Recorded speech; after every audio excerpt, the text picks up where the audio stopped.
microbiota podría estar en peligro y no lo sabías? Tu microbiota es como un ecosistema invisible dentro de ti que influye muchísimo más de lo que tú piensas en tu salud. Desde lo que comes y cómo manejas el estrés, todo impacta en su equilibrio. Pero ¿qué pasa cuando la vida moderna, los productos comerciales o la desinformación amenazan ese equilibrio? Para hablar de esto nos acompaña Alicia Hernández. Ella es biotecnóloga y maestra en ciencias por la Universidad Autónoma de Aguascalientes. Actualmente es estudiante de doctorado en el área de inmunología, alergias y uso de prebióticos. Alicia combina su labor académica con la divulgación científica en redes sociales, donde crea contenido sobre biotecnología, microbiota, vacunas y salud, con un enfoque claro en combatir la desinformación. También forma parte del equipo Glycopec Therapeutics en el área de divulgación y difusión científica, y ha dedicado su carrera a conectar la investigación con el público de una manera más accesible, comprensible y libre de mitos. La magia. Hola Alicia, ¿cómo estás? ¿Cómo te sientes de estar aquí? Muy bien. Pues bueno, vamos a empezar con este tema. La primera preguntita que te tengo es, ¿qué factores de la vida moderna están dañando más nuestra microbiota? Para hablar de lo que nos daña y los factores externos, estamos hablando de casi todo, ¿no? Lo que nos rodea, pero más que nada es nuestro estilo de vida. Y eso rodea muchas cosas, por ejemplo, lo que comemos, el ejercicio que hacemos al día, el estrés y la contaminación, que son 4 pilares de nuestra vida diaria que, como personas que tenemos diferentes vidas, trabajos, estilos de vivirla al día a día. El contexto, ¿no? El famoso contexto. El famoso contexto es el que día a día está afectando a nuestra microbiota. Ok. Y ¿nos podrías decir como que cuáles son los mitos más comunes que existen entre todo este tema que nos estás contando? Bueno, y también decirnos un poquito, introducirnos al tema de qué es esto, porque a lo mejor no todo el mundo sabe qué es la microbiota y qué son los prebióticos y qué son los probióticos y qué tienen de diferente. Sí, claro. Bueno, ¿qué es la microbiota? La microbiota anteriormente nosotros le llamábamos flora intestinal, porque la primera vez que identificaron a este grupo de microorganismos que eran benéficos para nuestra salud, las encontraron en el sistema digestivo. Entonces, a partir de ahí, pues empezaron a encontrar bacterias que podían producir algunos beneficios, como por ejemplo mejorar la salud intestinal, también favorecer a lo que es el sistema inmune, también a lo que es enfermedades como enfermedades alérgicas, etc. Ya después de ahí empezaron a observar que no nada más estaba en el intestino o en el colon o en el estómago, sino que también se encontraba en todos los nichos de nuestro cuerpo. Por ejemplo, tenemos microbiota de la boca, tenemos microbiota en los genitales, tenemos microbiota en nuestra piel, y cada uno de estos nichos tienen funciones y bacterias totalmente diferentes. Entonces ahí le empezamos a decir microbiota. Entonces, ya que dependiendo del lugar donde la busques.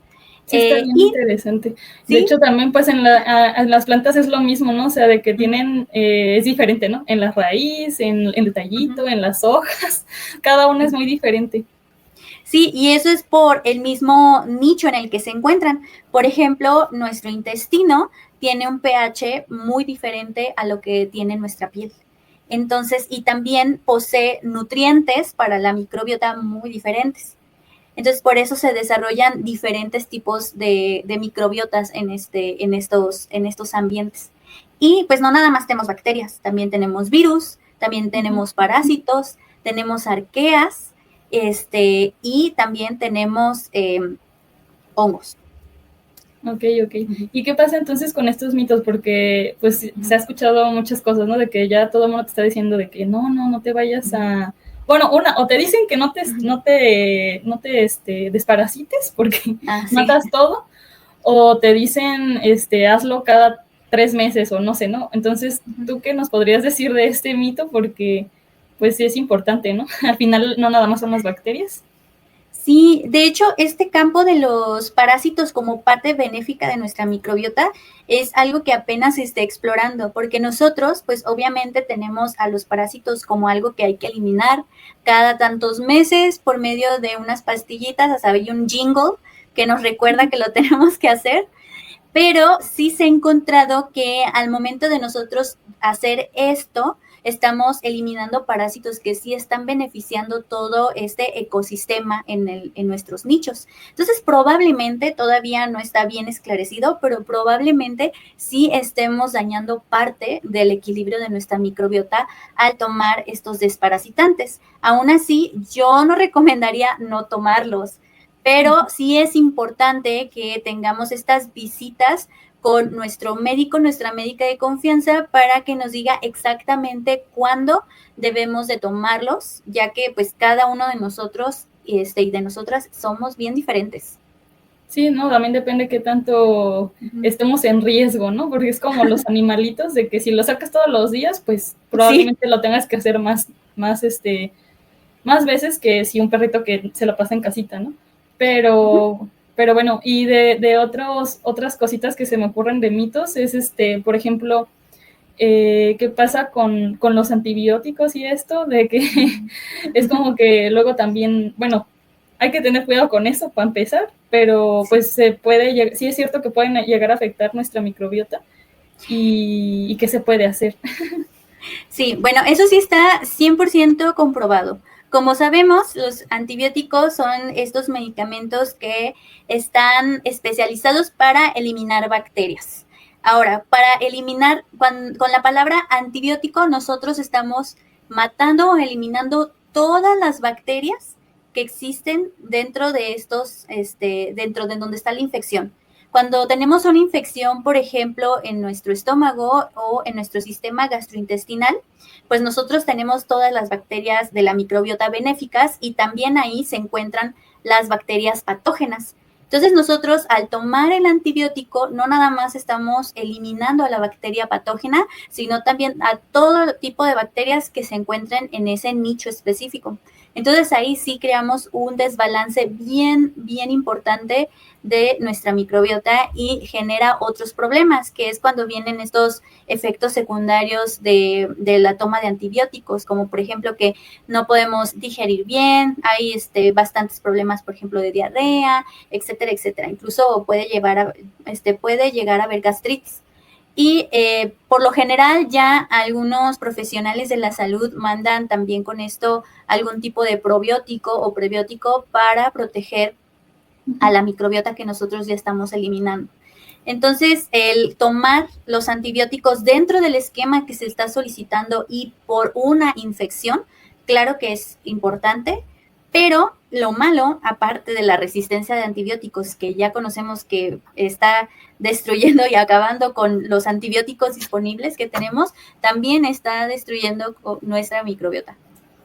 Rayos, sí, pues es que esto de que se los toman como si fueran tic-tacs, pero bueno. Sí. Hay otra pregunta también relacionada justo con los probióticos. Yo, la verdad, no sé qué tanto sea el mito en la comunidad, pero yo he escuchado esto de que, bueno, lo de que qué tan buenos son el Yakult y estas cosas que venden, ¿no? En el mercado. Y la otra, últimamente ya a mí también me ha pasado que si me enfermo algo y me mandan antibiótico, me han mandado, pero pues los que son de pastilla, ¿no? El probiótico. Pero que yo sepa, tienen que tener cierta cantidad, ¿no? Del bichito, digamos, para que sea pues realmente factible, si no, pues realmente pasa a lo mejor algo como lo que pasa con el Yakult, pero pues tú platícanos más porque tú eres la que sabe de esto.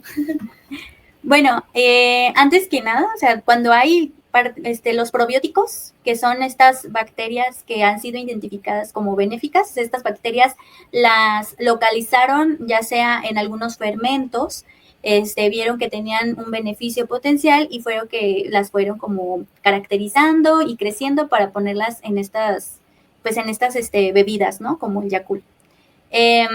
En el caso del Yakult, o sea, siempre lo hemos visto como un producto benéfico y no nada más el Yakult, o sea, otros productos que tienen estos probióticos anunciados.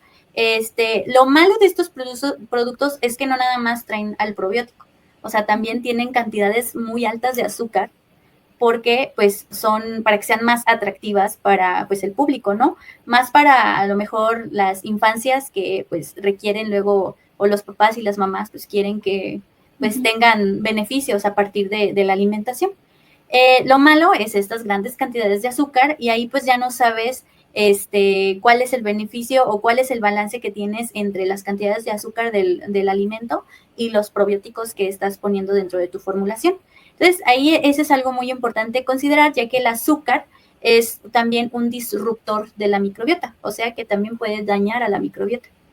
Okay. En el caso, por ejemplo, de las pastillas, pues ya estas son formulaciones que se venden en farmacia, ya vienen en un excipiente y ya vienen con una cantidad de bacterias pues un poquito más controlada, que aparte se dan también en un tiempo determinado, porque yo he visto a personas que como que toman estas formulaciones de la farmacia diario o las quieren tomar diario porque pensamos, hábito, ¿no? Ajá, como un hábito, porque decimos, bueno, es que son probióticos, o sea, es lo más inocuo del mundo, y desgraciadamente para no todas las personas es inocuo, o sea, ha habido casos en los que existen personas que les ha tenido detrimento de su enfermedad al consumir una gran cantidad de estas formulaciones sin consultarlo o sin preguntarle a un experto.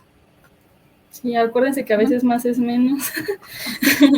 Pero sí, y también quería preguntarte que, porque yo también he escuchado esto, ¿no? Como que en la familia y así de que, no, pues, tómate un tepachito, ¿no?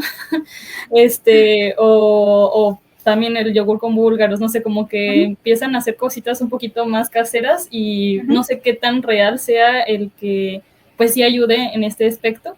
Y qué tanto es mejor o peor que pues el de una farmacia, ¿no? ¿Qué nos podrías decir de eso? Bueno, como decía, las formulaciones de farmacia son buenas para cuando te las recetan como un tratamiento. O sea, ya sea una recomendación médica, porque por lo general son recomendaciones médicas que te dan con este tipo de productos, con los probióticos. Ahora, en cuanto al consumo de probióticos en la alimentación, es algo que tenemos que hacer diario y conscientemente, porque tanto estos probióticos que se encuentran en los alimentos naturalmente son muy importantes en nuestra dieta. Todo el tiempo los estamos consumiendo en realidad. Y, por ejemplo, que tomemos el yogur de los búlgaros, es muy importante. Claro que el tepache es una bebida muy, muy importante, aparte para la cultura mexicana, pero también sí tiene una gran cantidad de probióticos. También algunas bebidas como el kefir, algunos productos, como el kefir, o las bebidas como kombucha también traen probióticos importantes, y como decía, siempre es todo un balance. Si hay por ejemplo, una gran cantidad de azúcares, a lo mejor no es tan benéfico en la dieta y tampoco para la microbiota, o por ejemplo en el tepache, que pues a lo mejor venga una gran cantidad de alcohol, que tampoco es benéfico para la microbiota. O sea, si no es benéfico para nosotros, probablemente tampoco lo sea para la microbiota. Es hablando también de grandes cantidades y en periodos crónicos, ¿no? Sí, entonces, de que no lo tomen como un hábito, ¿no? Exacto. Entonces, luego estas opciones que la gente quiere dar, bueno, pero pues me voy a tomar una cerveza, pero porque tiene probióticos, ¿no? Porque pues, obviamente la cerveza es una excusa. Exacto. Entonces, obviamente hay alimentos en nuestra dieta tan rica, que hay también dieta mexicana, que se encuentran en los alimentos. Por ejemplo, en los vegetales también están, en parte de estos se encuentran los probióticos. O sea, por ejemplo, si nosotros estamos creciendo haciendo tepache, por medio de la cáscara de la piña, y nosotros solamente estamos poniendo a fermentar la piña en agua con azúcar, es porque los probióticos vienen en la cáscara de la piña. Entonces, está haciendo un proceso de fermentación gracias a los probióticos. En este caso es el hongo Saccharomyces cerevisiae. Bueno, la levadura, Saccharomyces cerevisiae. Entonces, nosotros el consumir este tipo de productos, alimentos naturales, es muy importante en nuestra dieta, porque además ahí viene el alimento de la microbiota, que es los prebióticos. O sea, los prebióticos también vienen embebidos en estos alimentos que nosotros deberíamos de consumir diario, como son los vegetales, los lácteos, las leguminosas, etcétera, etcétera. Hay que alimentar a nuestra microbiota. Exacto. Que no se queden ahí hambriados. Ujú. ¿Y qué retos crees que enfrenta la ciencia para entender y aplicar el conocimiento sobre la microbiota en la salud? Porque pues es un tema muy amplio, pero pues como que de por sí tenemos ahí unos problemillas en la salud en México, ¿verdad? Pero ¿qué retos crees que se está enfrentando México para poder aplicarlo? Bueno, más que nada, nuestra alimentación.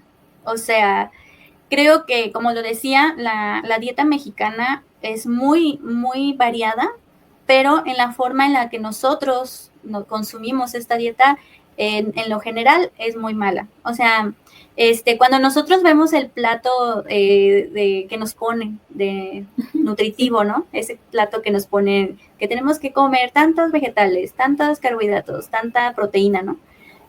Pues al parecer sí tenía un poco de razón, y eso de eres lo que comes también tiene un poquito de razón, porque nosotros deberíamos estar consumiendo una gran cantidad y variada cantidad de vegetales para poder obtener la cantidad de probióticos y prebióticos necesarios para alimentar a nuestra microbiota y para mantenerla en equilibrio. Entonces, eso ya es un reto bastante grande a nivel México para poder tener una buena microbiota.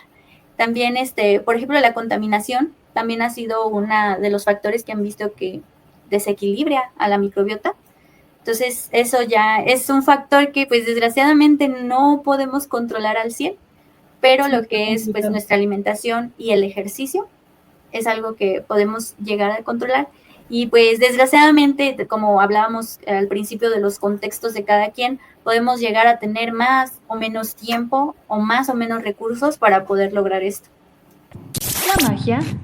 Ahora vamos con la parte de la magia, y la primera preguntita que te tengo es ¿cómo los prebióticos pueden ayudar a equilibrar y fortalecer nuestra microbiota? Que ya nos hablaste un poquito de eso, pero si nos puedes como decir un poquito más cómo lo hace. ¿Y qué alimentos podrían ser, por ejemplo, los importantes para estos probióticos? Sí, bueno, los prebióticos es el alimento de la microbiota. O sea, es con lo que la microbiota se va a alimentar para poder crecer y mantenerse en un equilibrio. Entonces, por ejemplo, nosotros al consumir nuestra dieta, que preferentemente debería de tener variedad de verduras, leguminosas, de lácteos, etcétera, y fibra también. O sea, dentro de estos alimentos deberíamos añadir también un poco de fibra. Por ejemplo, dentro de estos alimentos de fibra soluble podría estar tipos de inulina. Entonces, nosotros al consumir estos alimentos, estos se van descomponiendo en el proceso de digestión y se liberan estas moléculas que nosotros llamamos prebióticos. Entonces, al liberarse estas moléculas, estas nosotros no las podemos digerir. Estas van pasando por el tracto digestivo. Nuestro tracto digestivo empieza a tomar nutrientes, pero estas moléculas nosotros no las podemos usar ni como energía ni como nada. Es ahí cuando la microbiota las toma. La microbiota tiene enzimas especiales, proteínas que cortan moléculas especiales que nosotros no tenemos en nuestras células, y cortan estas moléculas y las pueden empezar a consumir como energía. Entonces, la microbiota, al consumir estos prebióticos, lo que va a hacer es liberar desechos, así como nosotros como organismos al consumir desechamos. También la microbiota consume los prebióticos y desecha sustancias. Y estas sustancias son las que nosotros utilizamos principalmente como energía, pero también existen sustancias que nosotros utilizamos para, por ejemplo, procesos antiinflamatorios de las células. Incluso la microbiota en estos procesos nos ayuda a generar moléculas como la serotonina y como un aminoácido esencial que es el triptófano, que hay que recordar que los aminoácidos esenciales son estos aminoácidos que nosotros no podemos sintetizar, o sea, que se tienen que hacer de nuevo, y uno de estos nos ayuda a la microbiota. Órale, no sabía eso de que podíamos producir ciertas hormonas, qué loco. O sea que corazón contento, panza, bueno, más bien estómago contento, corazón contento también, ¿no? ¿Qué iba a preguntarte? También quería preguntarte si hay algún alimento específico como que sea más chido para ellos, o no sé, o sea, que con algún alimento que contenga más, no sé, carbohidratos o proteínas, o qué es lo que les gusta más a nuestra microbiota, o simplemente Lo que está más, variado.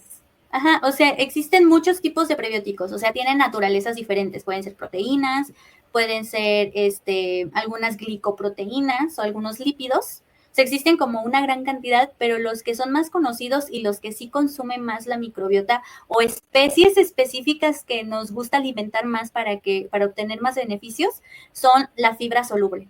Entonces, la fibra soluble es estas moléculas como la inulina. De tipo naturaleza son fructosas, o sea, son azúcares que están pegados en cadenitas, pero esas azúcares nosotros no los podemos digerir y usar como energía, como la fructosa libre, que es el azúcar, así por ejemplo de Sí, la o sea, fruta, ¿no? entonces es algo más sintético, ¿no? Algo de farmacia, o sí lo podemos No, es encontrar en totalmente algún... natural, o sea, eso viene en los alimentos, o sea, Pero más o viene, menos como cuál, no sabría. por ejemplo, vendría en el nopal, vendría en las cebollas, vendría en la lechuga. Hay un producto que se utiliza mucho en Europa, que es donde viene la inulina, se llama achicoria, Sí, sí, lo he producto, que es como escuchado. una lechuga. Ajá. Sí, sí. Pero nosotros en México o en América no lo consumimos tanto, eso es más como en Europa, Asia. Y de ahí utilizan ese tipo de inulina que viene en la achicoria para hacer experimentación. Lo que yo he estado haciendo, por ejemplo, en mi doctorado, el prebiótico que hemos utilizado es la inulina de agave, que Órale. viene del desecho. Haz de cuenta que en Jalisco, que es donde se produce el agave azul, producen con las pencas el tequila. Y en las pencas, en lugar de desecharlas o utilizarlas para otras cosas, el desecho de estas pencas las convierten en inulina. O sea, lo que hacen son procesos de trituración y calentamiento para que quede un polvito. Entonces a ese le llaman inulina de agave. En realidad no es como una estructura muy igual a la inulina, pero sí es una estructura muy particular que aparte hemos visto que pues tiene bastantes beneficios. Bueno, yo todavía no puedo hablar como mucho de mi proyecto porque todavía no está publicado, Sí. pero por ejemplo, yo lo utilizo en alergias. Entonces, pues hemos visto ya la información de que la inulina en general es muy beneficiosa y es un gran prebiótico, lo es. También como está más disponible para la microbiota cuando lo consumimos, por eso lo consume más y más rápido y genera mejores resultados que, por ejemplo, los alimentos que pues primero tienen que pasar por el proceso de digestión, etcétera, etcétera. Pero siempre es muy importante y siempre lo recalco cuando me preguntan así de, bueno, ¿y qué marca inulina me compro? O sea, primero mete verdura y fruta y leguminosas a tu dieta. O sea, eso es lo que más, exactamente, es lo que siempre te voy a recomendar. La comida mexicana es muy variada y tiene una gran cantidad de estos prebióticos en su estructura. Pero pues lo que hemos visto también es que los prebióticos como la inulina de agave y otro tipo de inulinas también son muy buenos. Órale, no tenía idea eso del agave, está bien interesante. Y a eso vamos más o menos, la siguiente pregunta dice, ¿qué avances recientes muestran que la microbiota puede prevenir o reducir enfermedades y qué enfermedades son las que por ahí se sabe que puede ayudar? Que yo sé que pues es la mayor parte, ¿no? Pero ¿qué nos podrías decir eso? Sí, desgraciadamente desgraciadamente y positivamente también, la microbiota está en todos lados. O sea, ahorita, desde hace ya varios años ha habido un boom en las investigaciones, o sea, en artículos científicos de microbiota desde que encontraron pues, los efectos que tenía, ¿no? Más que nada empezaron estas investigaciones porque veían que veían una persona, enfermedad de Alzheimer, un grupo de personas con Alzheimer de cierta edad, y luego analizaban la microbiota de estas personas y veían que tenían una muy mala microbiota. ¿Qué quiere decir? Que las bacterias que daban beneficios no se encontraban o se encontraban en cantidades muy bajas y las que son más oportunistas o patógenas se encontraban hacia arriba. Entonces empezaron a ver esas asociaciones en muchos tipos de enfermedades. Empezaron primero en enfermedades, pues, intestinales, claro, porque pues ahí hay una conexión totalmente, mano a mano, pero luego empezaron a ver que había, pues, estos procesos, no nada más locales del intestino, sino en todo el organismo. Como lo de la serotonina, ¿no? Ajá, sí, de hecho, o sea, a mí me sorprendió cuando vi que el 90% de la serotonina se produce en el intestino, el otro 10% se produce en el cerebro. O sea, imagínate qué tan importante es, ¿no? Entonces no estás deprimido, solo tienes una mala microbiota. Tal vez solamente tienes una muy mala microbiota. Obviamente los factores son muchos, pero claro, uno de ellos y uno muy importante es la microbiota. Después empezaron a preguntar, bueno, pues ¿qué tantas microbiota hay en el ser humano, no? Ha habido varios cuantificaciones de cuántas bacterias hay en un organismo o en un humano. Y la más reciente y acertada que vi, que fue en el 2016, fue que contaron que por cada célula humana que hay en nuestro organismo hay una célula de bacteria. O sea, aquí hablando solamente de bacterias de la microbiota, no de otros organismos. Entonces, estamos 1 a 1. O sea, somos mitad humano, mitad bacteria, literalmente. Qué loco. Entonces, ¿cómo no la microbiota va a influir en nuestra salud? En todo tipo de enfermedades. Bueno, entonces, no nada más en el intestino, también en enfermedades de salud mental, como Alzheimer, depresión, ansiedad, están muy, muy relacionadas con la microbiota. También han visto, hay papers o hay investigaciones sobre cáncer, también hay investigaciones obviamente referente a infecciones, infecciones bacterianas, infecciones virales, y pues a lo que yo más me he dedicado y lo que más me gusta es todo lo de las alergias, tanto alergias alimentarias, alergias en la piel y alergia, asma alérgico, o sea, problemas pulmonares. Ay, es que esto sí está bien feo, vivir con alergias no está chido. Yo soy una persona alérgica y no está nada chido. Y pues sí, obviamente también depende mucho de tu entorno, ¿no? Pero sí, es todo un rollo. Estaría muy chido poder encontrar una microbiota que me haga inmune a todas mis alergias. Pero bueno, la siguiente pregunta es, ¿cómo podría la investigación en la microbiota revolucionar la medicina personalizada? Que es un poco justo hacia esto de, por ejemplo, las alergias. Creo que ahí tiene mucho que ver con esto. ¿Nos podrías platicar? Sí, claro.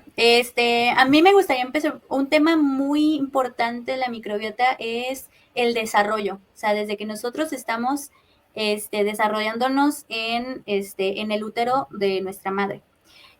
Ya se sabe que dentro de la placenta ya hay microbiota y esa es de nuestra madre. Entonces nosotros al nacer pueden pasar dos cosas. Podemos pasar por el conducto vaginal o podemos nacer por cesárea.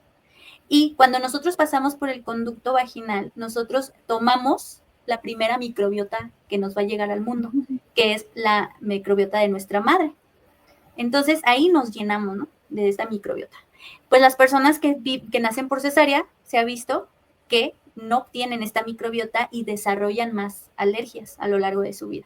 Entonces, ya después de eso, otros factores como la alimentación por leche materna, si tuviste mascotas, si no fuiste un niño burbuja y te mantuvieron así, no, que no toque nada al niño, que no agarre tierra. Como los niños pandémicos, ahí debe haber un estudio interesante. Ajá. No, sí, bastante. Entonces, todo esto, pues, hace que tu microbiota se desarrolle al mismo tiempo y de forma muy estrecha con tu sistema inmune, ¿no? Entonces, aquí, por ejemplo, los retos que hay primero que sean baratos los screenings de la microbiota, o sea, que nosotros pudiéramos ver de forma barata, rápida y efectiva cómo está tu microbiota, ¿no? Por lo general siempre se estudia la intestinal, que es la más abundante, ¿no? Y una de las más influenciables en tu salud. Entonces, que nosotros viéramos un screening de tu microbiota y viéramos, tienes tantas bacterias que te pueden ayudar a esto, ¿no? Porque cada familia de bacteria produce cosas diferentes y consume cosas diferentes. Entonces, ok, estas bacterias de aquí que no son tan benéficas, pues hay que bajarlas, ¿no? Entonces pues podríamos empezar a jugar con eso, ¿no? Desgraciadamente, también la microbiota es como una huella digital de cada persona. O sea, es huella digital tuya, es huella digital de con quién vives, de cómo naciste, de cómo comes, de dónde eres, de qué país, de qué hábitos. Si comes picante o no comes. Sí, y es muy dinámica, o sea, va a cambiar así en el tiempo, o sea, de cuando eras un infante a cuando eras un adulto, a cuando eres un adulto mayor, eres totalmente diferente también. O sea, también esos patrones son bastante diferentes. Entonces, el chiste es que nosotros pudiéramos hacer esos screenings a lo largo del tiempo y de la vida y ver, ok, te falta consumir más de esto, o te podemos ajustar de esta forma, sea más personalizada. Obviamente esa medicina personalizada, esperemos que algún día llegue, pues es costosa como toda la medicina personalizada que se quiere hacer, pero pues esperemos que algún día podamos tener el acceso a esa información para tener una mejor microbiota. Es que sí está bien complicado, ¿no? Porque pues sí, cada uno es muy único, pero sí estaría bien padre poder hacer estas pruebas y hasta poder tenerlo como algo base, ¿no? En tu salud. Sí. Pero bueno, ojalá que sí algún día, pero ya veremos. Y bueno, ya por último me gustaría preguntarte, para ti, ¿cuál ha sido el descubrimiento más emocionante que has visto en este campo en los últimos años? Bueno, ya lo llevas estudiando un rato, ¿no? Entonces yo creo que seguro tienes por ahí un top. Sí, creo que, o sea, para lo que voy a decir es como que algo que aprendí hace muchos años de la microbiota, pero la primera vez que lo leí como que quedé bien impactada y creo que fue lo que más me emocionó de este campo de la ciencia, ¿no? Porque yo esto lo vengo estudiando y he estado en este campo desde la licenciatura. Entonces, me acuerdo que cuando yo estaba en la licenciatura estábamos haciendo un modelo con ratas que estaban alérgicas, y les estábamos dando un prebiótico, tomado vía oral. Y yo al hacer pues mi escrito, pues ya ves que tienes que buscar mucha información y describir probables mecanismos, ¿no? Y pues yo apenas ahí estaba intentando entender qué estaba pasando con el sistema inmune y las bacterias y todo. Y cuando leí que todo esto, o sea, que todos los cambios positivos que hacían los prebióticos por medio de la microbiota, era porque estas sustancias que libera la microbiota al consumir los prebióticos hacen cambios epigenéticos en las células. Órale.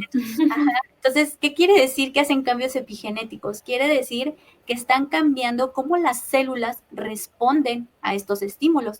O sea, si hay un estímulo que hace inflamación, o sea, o que hace que haya un daño en el tejido, etcétera, etcétera, que produce pues las alergias, lo que hace es que estas células se apagan a esa respuesta negativa y ya no responden. ¿Por qué? Porque estás cambiando cómo expresan las proteínas de su ADN. Entonces yo me quedé como que por lo que estoy comiendo está cambiando mi epigenética, está cambiando la expresión de los genes de mis células. Entonces, eso como que me voló un poquito la cabeza y a partir de ahí, como que pues me interesó un poquito más. Ya después me pasé a lo de las vacunas, pero cuando regresé al doctorado, pues regresé a este campo, ¿no? De los probióticos, prebióticos y alergias. Y ya y ahora algo que me explotó a la cabeza, pues ahora lo estoy haciendo. O sea, ahora ya estoy descubriendo esos mecanismos. Ajá, estudiándolos. Antes nada más era como que lo que yo había leído y yo estaba viendo cosas más fisiológicas, ¿no? O sea, más de cómo le va la ratita, se siente bien, se siente mal, baja, sube ciertas cosas, ¿no? O sea, cosas muy sencillas, por así decirlo. O crecía bacterias y así. Pero ahorita ya estoy estudiando más cosas moleculares de las células. Pero está bien increíble. O sea, sí, yo sí tenía un poco de noción que la epigenética cambiaba por la cuestión de la alimentación y factores ambientales en general, pero no tenía idea que tenían tal cual que ver con que más bien los que cambian las cosas es la microbiota. Está súper loco. Está muy interesante. O sea, es uno de los mecanismos, o sea, claro que existen más, por los que la alimentación o así pueden hacer estos tipos de cambios, pero uno de estos y los más influenciables es la microbiota. Sí, es que está muy loco. O sea, real tenemos ahí como en la película de... ¿Cómo se llama? Se me fue el nombre. La película esta de las emociones, de que están ahí unas cositas chiquitas. Es nuestra microbiota en realidad, no son las emociones. No son las emociones. Ahí está, alegría es un Lactococcus lactis. Furia es una E. coli. Ándale, sí, súper sí. Tu momento, papa salada. Ay, ¿qué será? O sea, he tenido muchos momentos así. Pero, o sea, dentro de la academia creo que tienes muchos, porque hay periodos en los que te estresas mucho y le das mucha importancia a cosas que son como muy pequeñas. O sea, por ejemplo, yo, o sea, a lo mejor mi momento no pasa nada, era la primera vez que hice un experimento, que fue el Western Blot, y lo intenté 2 veces y no me salió. Y con ningún experimento me había pasado eso. Porque por lo general, cuando entras al laboratorio y te va bien en las prácticas, en la licenciatura, si te va bien ahí, pues como que dices, como que le estoy... No, está fácil, ¿no? Está fácil esto, con que conseguir las instrucciones, no pasa nada, ¿no? Luego en la licenciatura, pues tampoco hice como técnicas, o sea, sí eran técnicas microbiológicas, pero ya estaba muy acostumbrada a ese tipo de técnicas. Entonces, cuando pasé a la maestría y empecé a hacer el Western Blot y no salía, que el Western Blot es esta técnica que, pues, para identificar proteínas, ¿no? Sí. Y fue sí, así me acuerdo que veía tus videos en TikTok y yo, pobre Alice. Sí, o sea, creo que parte de mi terapia era hacer los videos, porque de verdad era un loop interminable de por qué no están saliendo estas cosas. Y aparte, pues en medio de la pandemia, no tenía experiencia, pues es una técnica bastante delicada, tiene muchas cosas que uno va aprendiendo como así sobre la marcha. Si no hay una persona como que cerca de ti que puedas como preguntarle cosas, pues está complicado, ¿no? Entonces, hubo un momento en el que pues me di cuenta que pues esas cosas pasan, que no me tenía que estresar tanto, ¿no? O sea, por una técnica, y que pude haber preguntado, pero no lo hice porque pensé que pues lo adecuado era que yo sacara, ¿no? Las cosas. Pero ya en el momento es que pues me dijeron, no, pues vas muy bien, mira, pues puedes hacer esto y lo otro, ya para que salgan las cosas, ¿no? Y tú, de veras que tenía un asesor. Ya sé, claro, porque me estresé. Pero pues esto de pues que te empiezas a atrasar, no pudimos entrar al laboratorio muchos meses, así, pues fueron muchos factores, ¿no? Que fue como acumulando, pero ese fue como mi momento, no pasaba nada. Y ahorita que hago un Western Blot, pues esas son mis técnicas ya favoritas, ¿no? Y es como que... Sí, ya hasta te da calma, ¿no? No pasa nada. Es como ¿no has visto ese meme del PCR? De que cómo hacer un PCR, ya va diciendo los pasos y al final pues no sale todo así barrido y dice, último paso, llorar. Sí, una lloradita y a lo que sigue. Y a seguirle. Sí, pues qué mal que no te pudieron decir papa salada en ese momento, pero papa salada, espero que pues ya no lo sientas y que en algún futuro si te vuelve a pasar, ahora sí digas, no pasa nada. No, sí. Ahorita que ya estoy en... perdón. No, ahorita me dices, no, que pues pasa esto, ¿no? De que de pronto uno dice, estoy solo en este mundo y no es así, hay que pedir ayuda, a veces es muy, sé que es difícil, pero se tiene que hacer. Sí, ahorita que ya estoy en el doctorado, pues ya pasé por eso. O sea, la maestría siento que sí es esta parte en la que no es mucho tiempo la que te encuentras ahí y te puede pasar de todo y aprendes de esas experiencias. Es una práctica. Es como una práctica de laboratorio de 2 años. Sí. En la que entonces aprendes muchas cosas, o sea, e incluso puedes llegar a aprender de la vida más que de tu proyecto, ¿no? Porque en realidad la ciencia es una recopilación de datos, pero lo que es el trabajo en el laboratorio, trabajo en equipo, trabajar a lo mejor por primera vez en estos entornos, tener este tipo de jerarquías, etcétera, pues te hace aprender y te hace decidir si quieres seguir o no, ¿no? Entonces yo me tardé un rato todavía como para decir si quería hacer el doctorado o no, pero ya en el doctorado es como que no sale, no pasa nada. O sea, hay un momento en el que si te frustras puedes seguir con otra cosa y ya después regresar, ¿no? O sea. Y tú mentalizándote, tengo que mantener a mi microbiota feliz, a ver. Exactamente. No me puedo estresar, si no se me desequilibra. Sí, no, es que de verdad que el posgrado es complicado, pero vale la pena mientras las condiciones no sean tan terribles, ¿verdad? Sí. Y pues sí, aprendan a preguntar y aprendan a pedir ayuda, porque no tiene nada de malo. Para eso son los posgrados, para aprender a echarla a perder también. A veces sí, a veces de verdad que sí. Aprendes a cometer errores y a no volverlos a cometer. También. y aprendes que la serotonina a veces no está por ciertas razones también. También. Pues bueno, y ya por último me gustaría que nos dijeras como un consejito, ¿no? Una recomendación, lo que tú quieras, de algo relacionado ahí con, pues sí, con la ciencia, como para acercar a la gente y que vean que también se pueden divertir con ella. Pues un consejo sería, yo creo que sí, acercarte a la divulgación. Existen muchas plataformas como estas en podcast. También existen pues los videos, tanto cortos como largos, también libros. A mí lo que más me gusta consumir en divulgación es en libros. O sea, por lo general yo no consumo divulgación de mi área. Sí, a mí también me pasa. Consumo, por ejemplo, a mí me gusta mucho un autor que se llama Mario Kaku, que escribe varios de divulgación en física, y creo que mi favorito es Hiperespacio. Habla de las diferentes dimensiones, las teorías de cuerdas. Sí, a mí también me gusta mucho ese autor y me hace chistoso porque nada que ver, yo ni siquiera en la vida estudiaría física, pero está bien chido. Está muy interesante, o sea, las ciencias que uno no conoce, cuando las ves en divulgación dicen, no manches, qué padre, está muy divertido, y ya yo creo que los físicos así como que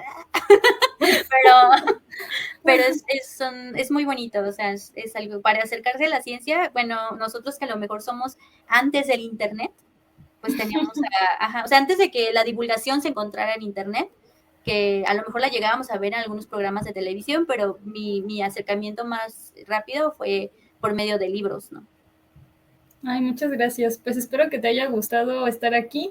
Esperamos algún día volverte a tener por acá, y pues ya nada más dinos tus redes para que te sigan. Aquí abajito igual van a aparecer y ahí también ya está en su nombre, pero para que te sigan en todas las plataformas. Sí. Bueno, pues estoy en TikTok, en Instagram, en Facebook.